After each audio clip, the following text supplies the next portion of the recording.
Oh, there must be a million, on Grampy, there must be a million stories I could think of. I'll tell you what. What we getting? I'm sorry. Oh, all right. Great. All right, cool. We're going to be talking about one segment of the family, which I know the most about, and it's Mary Sullivan McGinn, who was the first generation born in this country, and who is your great-great-grandmother. Had 4 children. The only one that survived was your great-grandfather, John McGinn. Her husband, James Henry McGinn, had been in the 6th Cavalry on the Mexican border. He died I think he was 51 years old.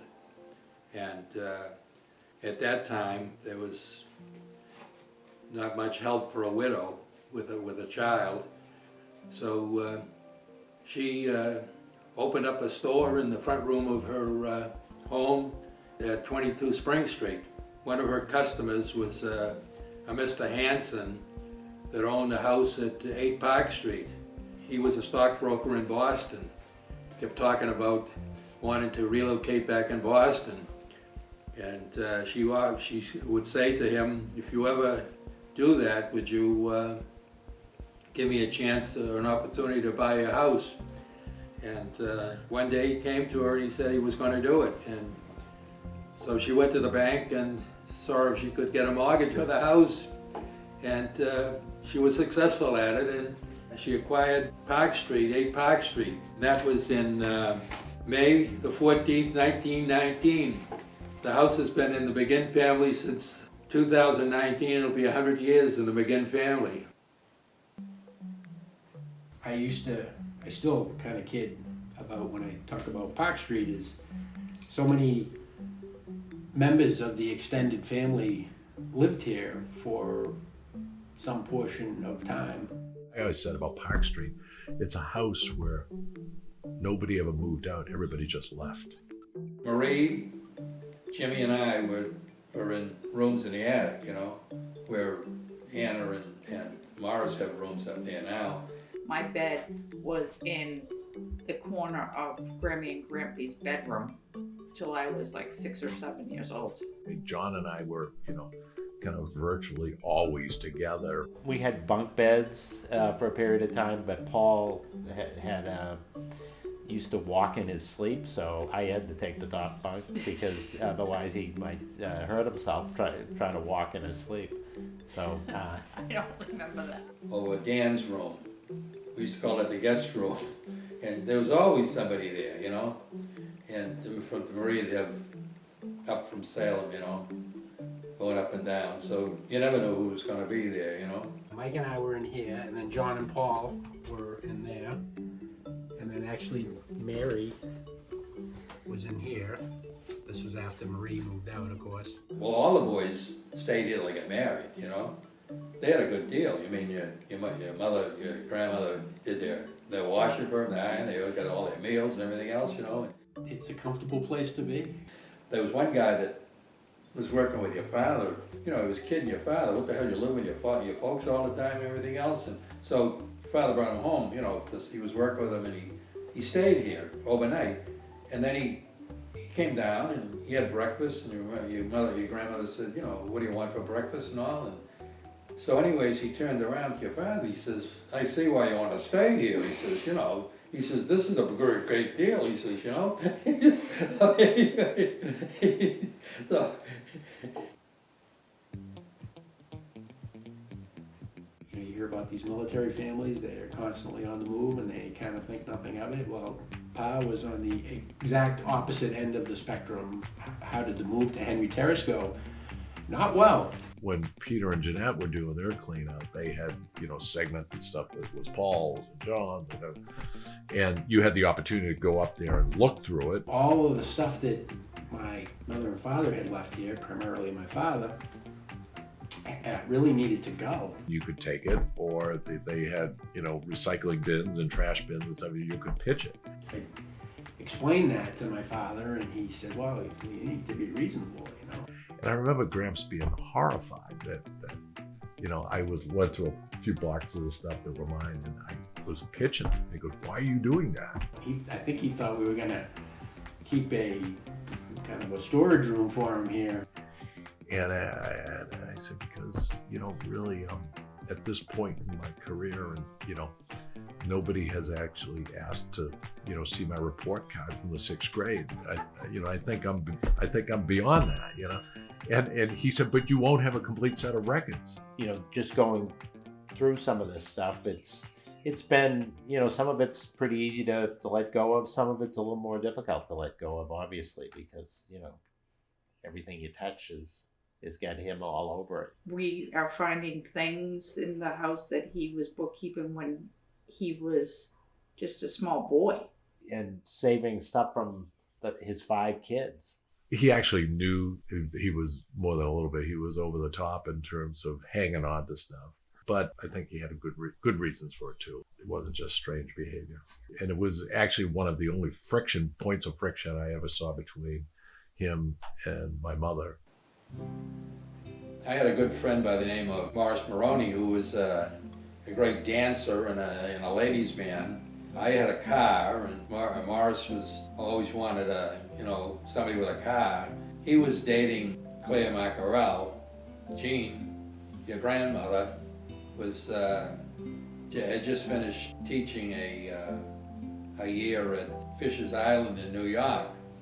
I think Claire must have said to him, "Why don't you get a date for Jean, So she said so Morris said to me, "You want to go out with Jean?" And I said, "Sure." So, anyways, we went out on a double date, and we hit it off right away, We courted for a couple of years, and into the second year, I asked her to marry me, and the rest is history. So we were married for 58 years, and we had a great marriage, and 5 good children, 5 great children, 12 grandchildren. So, and had no regrets. So.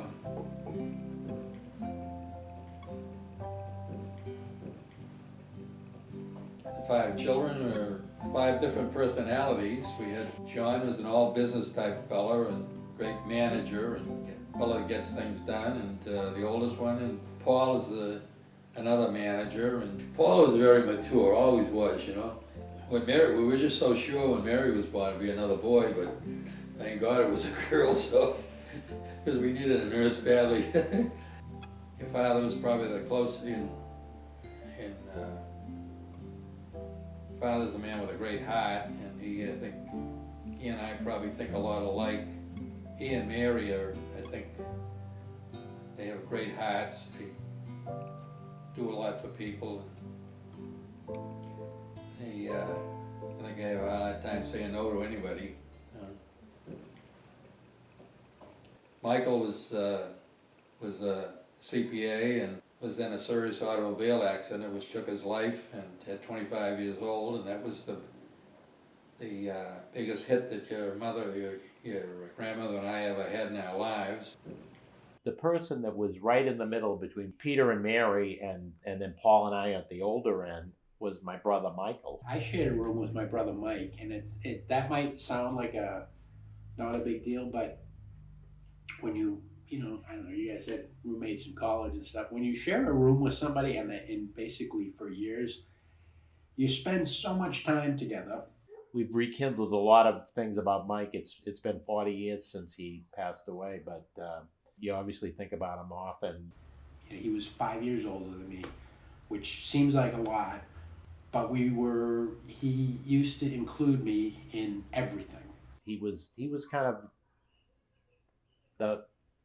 the more happy-go-lucky guy in the The family. life of the party. Yeah.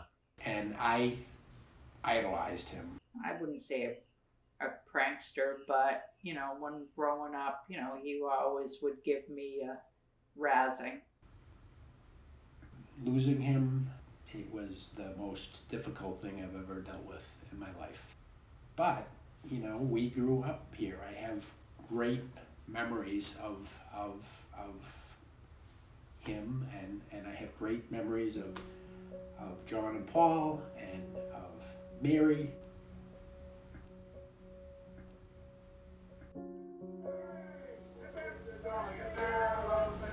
jolly good fellow, he's a jolly good fellow. There's nobody can deny, there's nobody can deny, there's nobody can deny. Hooray! Hooray! You can't ask for better parents, and I think it's what, and I hope you guys agree, made us good parents because we had excellent parents. I think one of the best things that happened, and you would remember this, the 50th wedding anniversary trip that we all took up to New Hampshire, the trip to Canada on the bus. Both of them would say, but particularly Grampy, you know, nothing makes us happy to see that you all get along and that you all enjoy each other's company. You heard it over and over again from Grampy about how fortunate, you know, he was and how he would kind of list off everything, but the pride that he had in all of you guys was just incredible. Of course, we're all proud of you guys and what you've accomplished and what you're doing in life. And He would talk about how lucky he was to have a wonderful family and a wonderful wife and wonderful in-laws, and all of that going forward to the generation that I'm certainly part of, and the generation that you and Bridge and all my nephews and nieces and my two sons are part of. it wasn't that he was braggy about it or anything like that. It was just to him, it was the fulfillment of almost like a dream, that to see a whole generation of, you know, his grandchildren doing great things. And You know, from all of them, whether it be the Maccarells or the McGinns, you know, it all was driven really by love and commitment to family. So,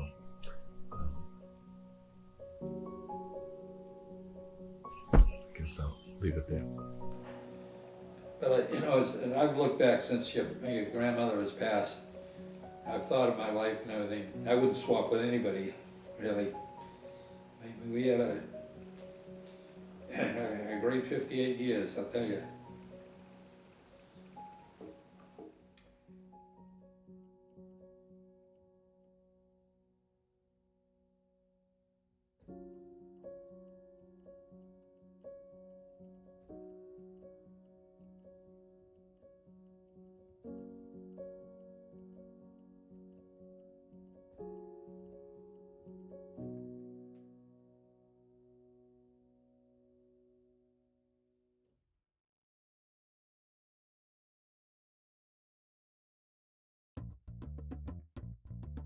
Just as an FYI, I ended up not looking at the questions, so I'm doing this cold, which is Okay. fine, I'm Alright. sure.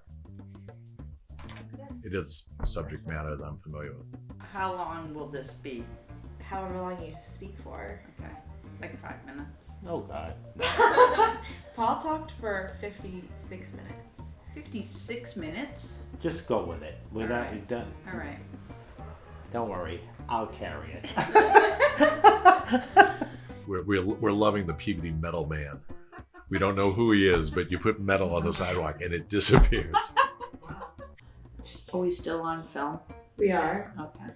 Because you'll have to edit some of this stuff. Okay, That's, All right. well, don't feel like it's not like this is just.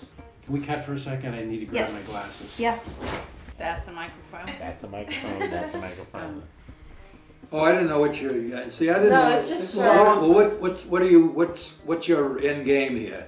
I'm here this evening with Mary Roach. This is why people do it as a full-time job, so they can remember everything.